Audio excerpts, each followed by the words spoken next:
I think my biggest job as the project manager was to keep looking ahead and trying to think about what's next, what's the next challenge we're going to face, what's the next task on our to-do list, and trying to stay ahead of that, because that's where I needed to kind of keep ahead of our teams and try to make sure that then we were thinking a few steps down the road so that we weren't coming up to those roadblocks unprepared.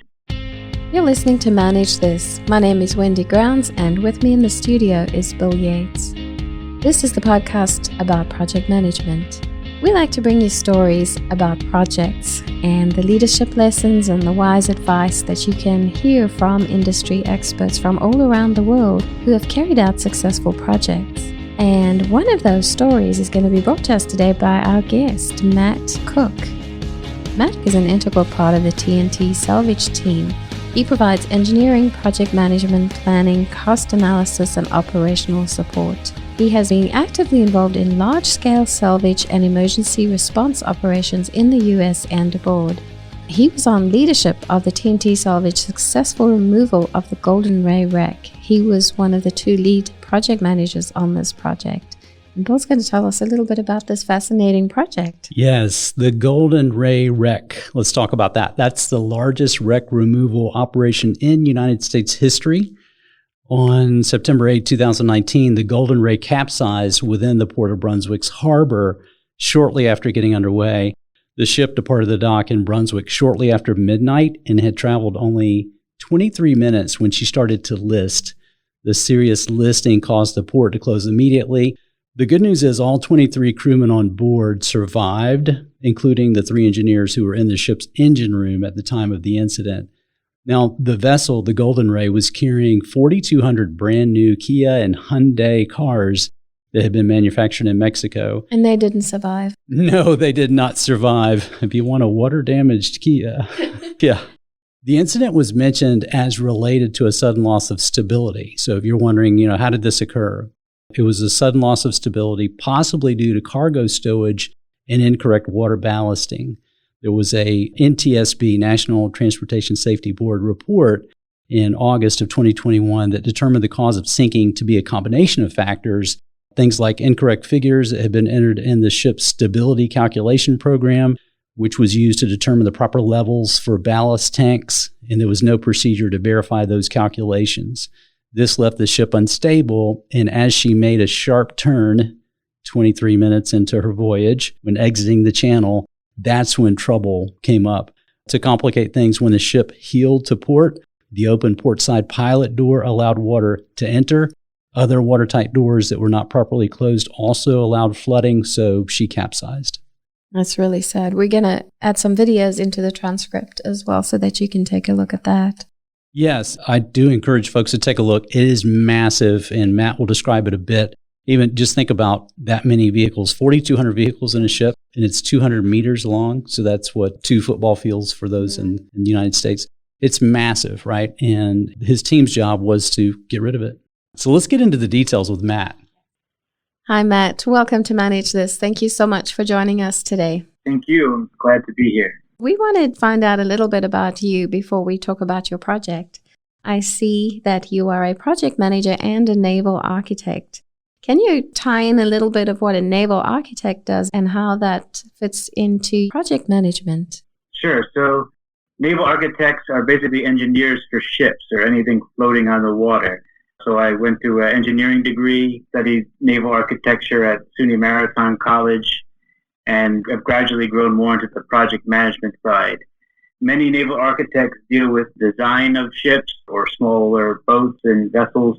I'm a salvage naval architect, so our company deals with emergency response of ships around the world, whether it be collisions, groundings, any sort of emergency on the water we will respond to. Mm-hmm. So you have a packed bag, you're ready to go at all times, I would imagine. Yes, this industry is very dynamic. We never know when we're going to get the call, where it's going to be, what the situation is going to be. Ship on fire, ship sinking. So it's a lot of high stress environments and also just never know where, right? Our core business, of course, is the U.S., but we have offices around the world. So we'll respond globally, which keeps things definitely interesting as well. Yeah, it'd be fun to just flip the pages in Matt's passport and see all the stamps. Yeah. So how long have you been with T&T Salvage? So I've been with T&T just over 8 years now. I actually joined initially as an intern, went back to finish my last semester, and then joined full-time. So it's been definitely a growth period, right, starting kind of from the ground up and then just gradually getting into it more. What are some of the interesting places you've been to? So probably the most random would be Guam, Tunisia. We've done a lot of projects down in South America. So I've been to Argentina, Uruguay, Singapore. It's a very global industry, so we kind of go all over the place. Matt, T&T Salvage was called in to be part of this project. Can you tell us a bit about that and how T&T Salvage became involved? Yes. One of our representatives team was there in the early response, helping to rescue some of the crew members that were trapped in the engine room. So that was kind of our initial interaction with the project. Then we weren't involved for a number of months, and then a invitation to tender or a bid proposal request came out. And so that was how we kind of got the invitation to submit our proposal for the wreck removal operations. That was around November of 2019. And we submitted that there as we kind of built our plan with our team and then went through that whole contracting and bidding process, working eventually to be awarded the contract. When I think about a project of this magnitude, of all the different partners that have to, on some jobs you're competing against each other, and now on this job you're working together. So talk a little bit about the collaboration that you'd have with this particular project. Yeah, so it's definitely a collaborative effort. There's a lot of different companies that have to come to the table in order to make something of this magnitude come together. Talking engineering firms, diving contractors, all the different tug operators that we had involved, welding teams, crane operators. So you got really the gamut of professions for something of this scale that gets involved, many of which we've had contacts and contracts with before. And so we kind of build with our core team and then get into some more specialty areas where are unique to the project. Who were your major stakeholders that you had to work with? So as part of the incident response team in the U.S., you have what's called ICS, or Incident Command System. So at that structure, at the top is what's called the Unified Command. And on the Unified Command, that representative from the United States Coast Guard, the state of Georgia, represented by their Department of Natural Resources, and then a client representative who was from Gallagher Marine Systems. And so those were kind of the key stakeholders that had to approve all of our plans, review the various operations, make sure everything was going to be conducted in a safe manner. And then you also had more stakeholders kind of on the periphery that were the other governmental agencies, such as the Army Corps of Engineers, NOAA Fisheries, and then our other financial side of it, the vessel's insurance company, who were a close partner with us working together during all the operations and evolutions. So really kind of a multitude of stakeholders that we had to work with.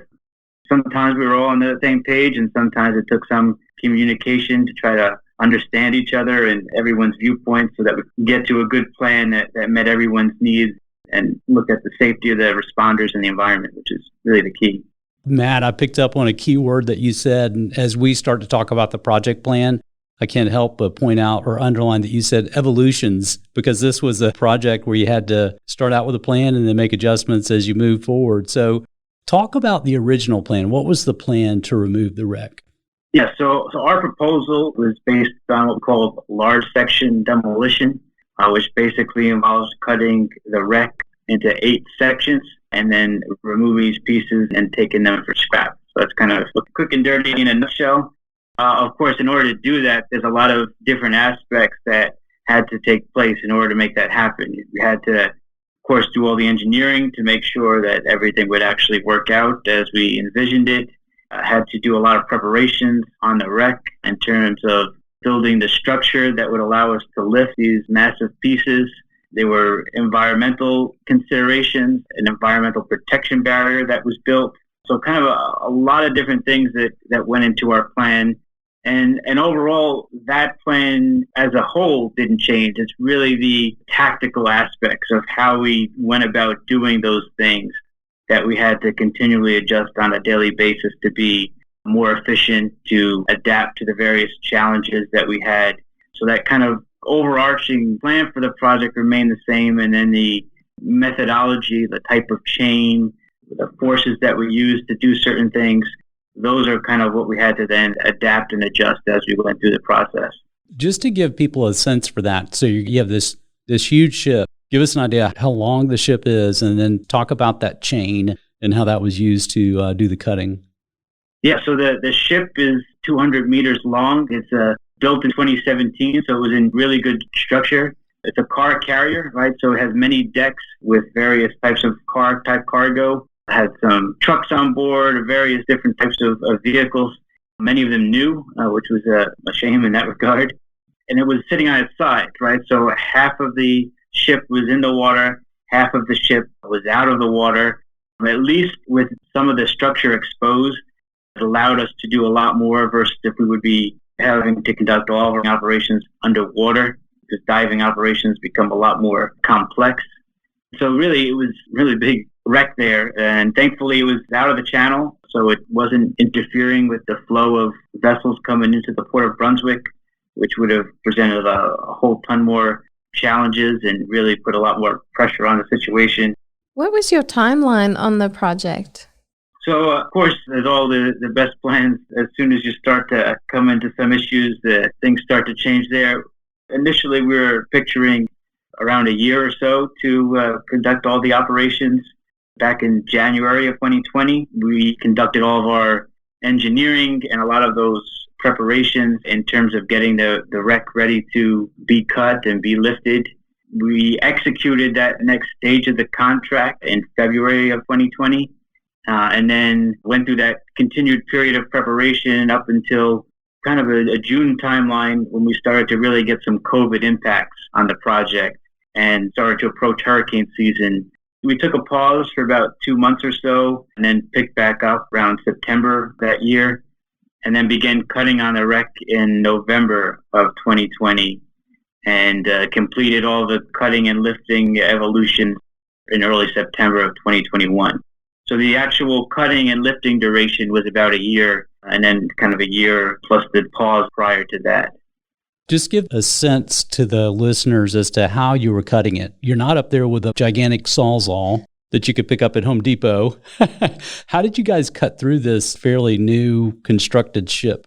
Yeah, so what we used was a method called chain cutting. And contrary to what some may think, it doesn't operate like a chainsaw would. It's basically using brute force. So we're using what's called 3-inch anchor chain. So that's the diameter of each of the links is 3 inches. So it's these massive pieces of chain that just break through the steel with brute force. So we use the auxiliary blocks on the VB-10,000. That was our heavy lift asset. If you've seen any pictures of it, it's that big yellow structure with the arches. And so we would basically pull back and forth in somewhat of a sawing motion with this chain and gradually eat through each of the sections, some of them going a lot easier than others, varying on the internal structures that we faced. Some of the areas, especially near the engine room, are a lot more reinforced. There's a lot more steel there to cut through. But really, it was a clean cut, surprisingly, as you consider the size of these chain links. We would cut through a piece of car just right in half and look pretty clean. Definitely, we had to adapt and adjust our loads going forward. And then as we got into certain parts of the wreck, we saw that we had to increase the strength of some of the chain we were using to prevent some of the breakages that were happening. We saw a lot of the connecting links begin to fail, and then we start to swap out those links when we knew we were reaching the amount of cycles that we had seen in previous failures. So there was a lot of adapting and adjusting to increase our efficiency as we went through the various cuts. That's massive. I'm sure you faced many other obstacles and challenges as well in this project. You've mentioned, just the size of the chain and knowing how to cut, and there's a challenge of that.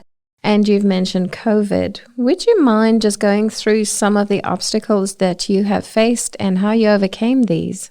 Yeah, so a project of this scale, of course, we had challenges around every corner. And adapting to all of those definitely took a lot of effort and a lot of teamwork to be able to conquer them.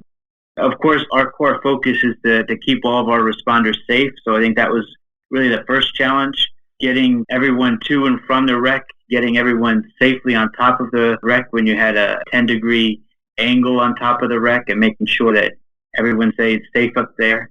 So we had to implement a lot of protocols in terms of tracking of people, a lot of safety plans, child safety analysis prior to doing operations, keeping in mind the PPE and having dedicated safety officers. So altogether, that led to a collective 3 million man-hours without a major incident, which was quite an achievement on that side.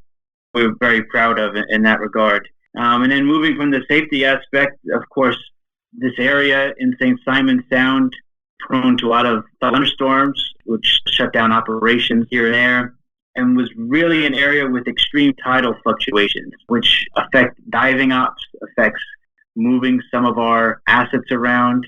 So we had 4 slack tides. These are periods between the movement of the tide where there's very little movement in the water. And those were the only times where we could conduct our dive operations or move some of our larger floating assets around.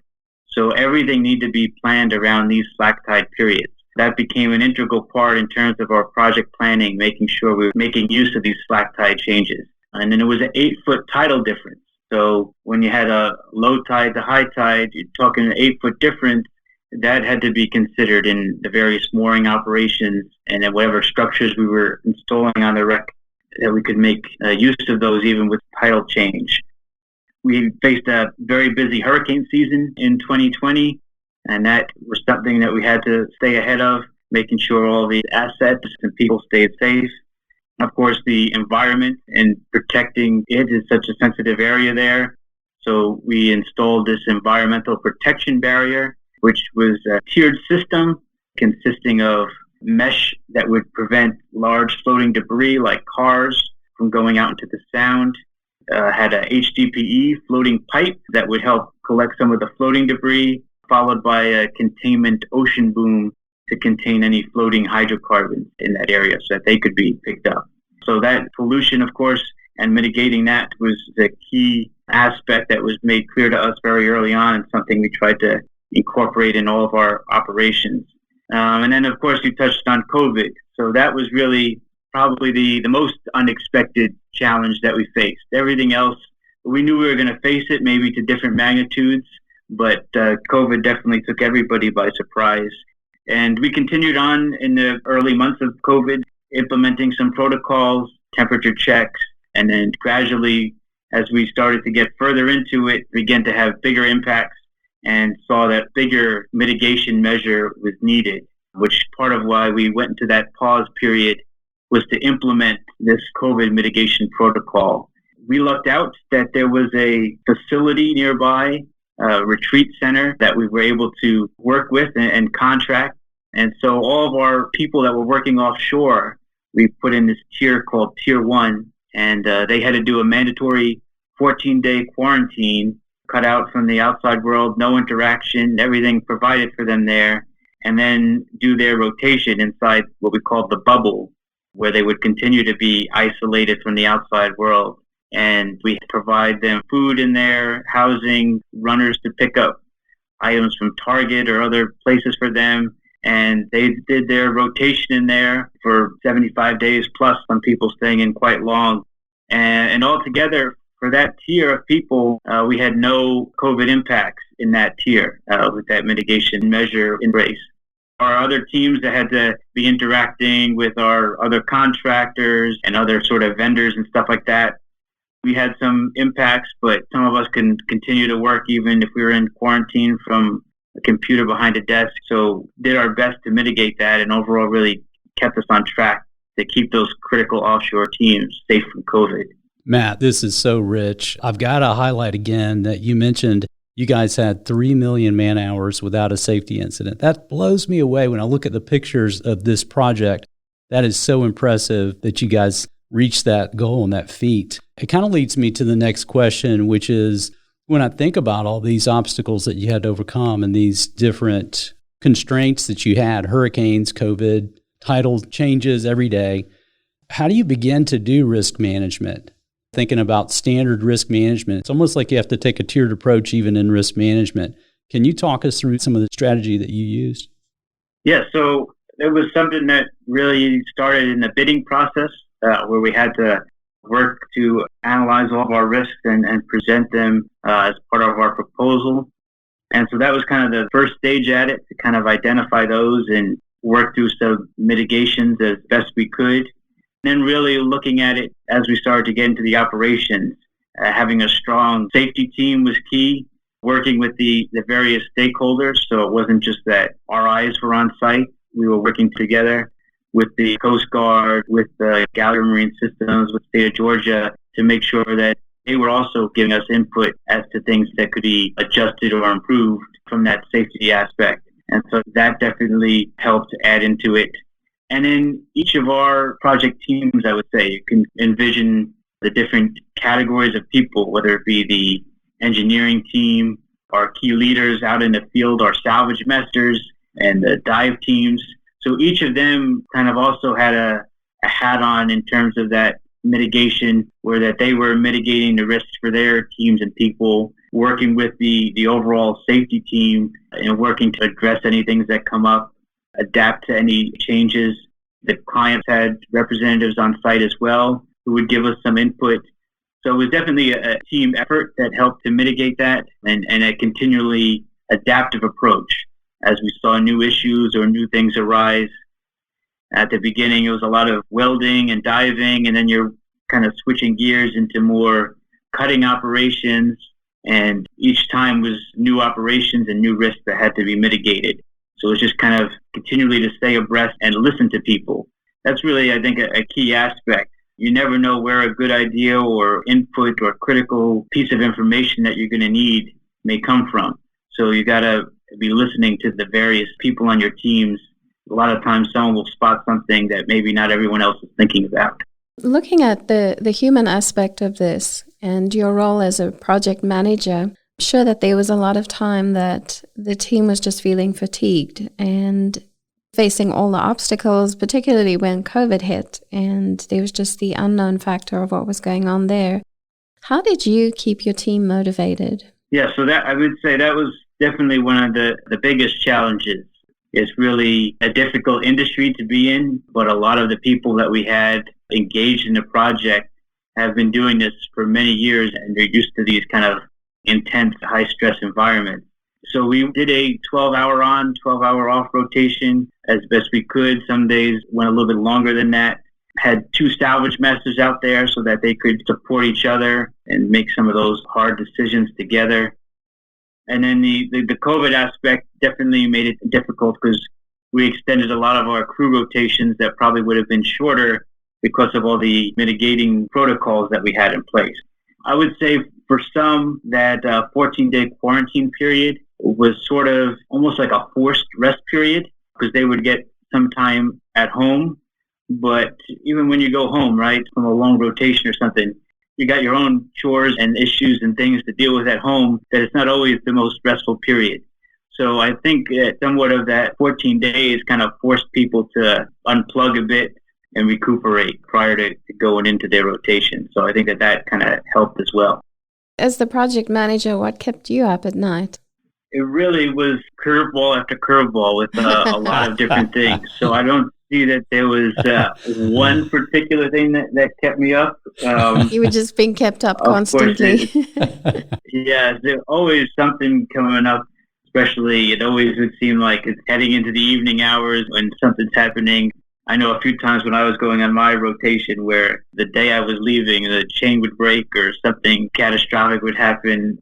But I think overall it was just kind of looking out towards the next stage of the project, right? Many of our teams, of course, are focused on that day-to-day aspect and keeping people safe, keeping the project going. I think my biggest job as the project manager was to keep looking ahead and trying to think about what's next, what's the next challenge we're going to face, what's the next task on our to-do list, and trying to stay ahead of that, because that's where I needed to kind of keep ahead of our teams and try to make sure that then we were thinking a few steps down the road so that we weren't coming up to those roadblocks unprepared. Of course, the cost side side of things always was weighing on me, probably more than others as well, trying to make sure we kept the budget and things like that as best we could. Matt, do you recall the day that the last piece of debris was removed? Yeah, so it just kind of came upon us. You have 2 years of operations, basically, right, leading up to that moment where the last piece is lifted. And it was basically surreal because after facing all those challenges and all the different aspects that we had to overcome to be at that point where, okay, now the last piece is out of the water, we have some smaller debris to pick up.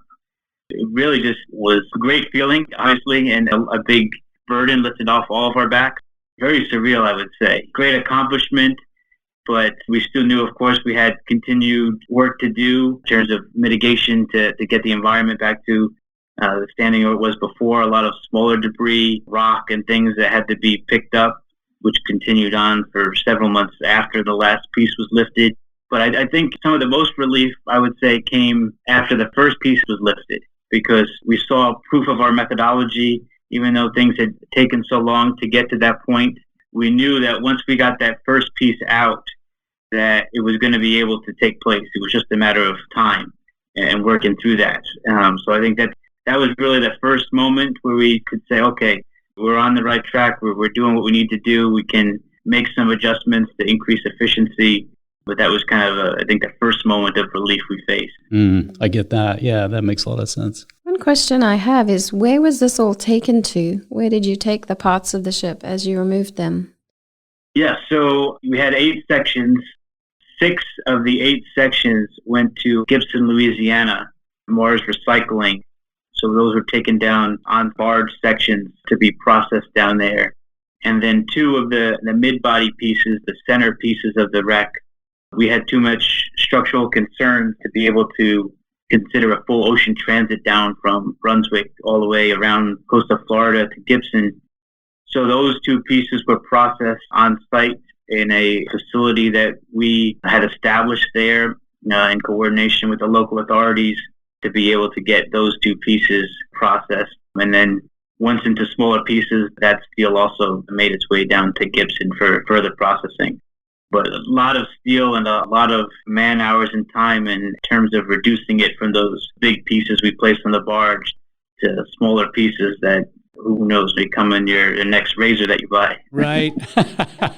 Exactly. Yes. Matt, when you look back at the project, what's been your biggest surprise?